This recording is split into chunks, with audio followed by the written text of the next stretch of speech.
Welcome back to the LusoCAD for Beginners course by Structural Academy. In this video we will go over the Purge command in LusoCAD. This is a very useful command that will identify all entities in your project that are not being utilized, including layers, tables, blocks, and others. Purging these unused elements will greatly enhance the organization of the project, and even reduce the file size. To access the Purge Manager, input PU in the command line. Here we have an overview of all entities that are unused in our project. Let's test this.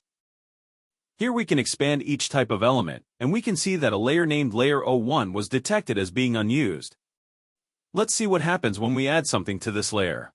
We close the Purge Manager and draw a line on Layer 01.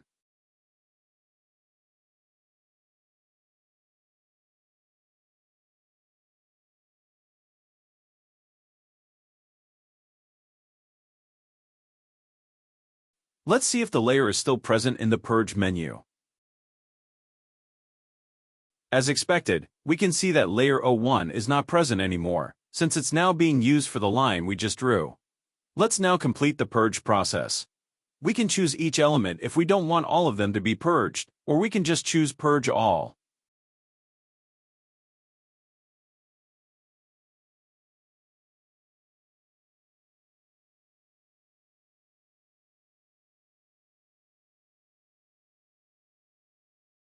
We can see that the layer was purged. We have successfully used the Purge command. That was all for this lesson. Keep watching the course to further your LusoCAD skills.